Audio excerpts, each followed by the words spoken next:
మన భారతదేశ నిర్మాత, భారత్ సంవిధాన నిర్మాత.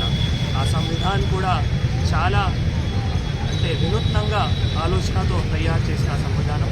దాంట్లో అన్ని కులాలు కానీ, అన్ని మతం కానీ, అన్ని ధర్మం కానీ అందరికీ సమానంగా హక్కు ఉండాలి, ఎక్కడైనా ఇట్లా డిస్క్రిమినేషన్ కానీ జరగకూడదు. ఆ ఆలోచనతో డాక్టర్ బాబాసాహెబ్ అంబేద్కర్ గారు ఒక మంచి సంవిధానం, ముఖ్యంగా రాజకీయ నాయకులు కానీ, ప్రజాపతులు కానీ, తర్వాత అధికారులు కానీ అందరికీ దిశానిర్దేశం చేస్తూ ఆ సంవిధానం చాలా 75 సంవత్సరాల్లో అమలు చేయడం జరుగుతుంది. కానీ ఇంకా కూడా చాలా అమలు చేయాల్సిన అవకాశం ఉంది. ఆ దిశలో అందరూ కూడా కలిసి పనిచేయాలి అందరికీ తెలియజేస్తున్నాము. ముఖ్యంగా పిల్లలు కూడా అన్ని వర్గాల పిల్లలు, అన్ని మతం పిల్లలు, అన్ని ధర్మంలో ఉన్న పిల్లలు కూడా ఈ సంవిధానానికి మీరు ఒక బైబిల్గా తీసుకొని, ఒక మన గీతగా తీసుకొని, ఒక ఖురాన్గా తీసుకొని అందరూ కూడా చదివి ప్రతి ఒక్కరూ వాళ్ళ జీవితంలో కూడా ఇది అమలు చేయాలి.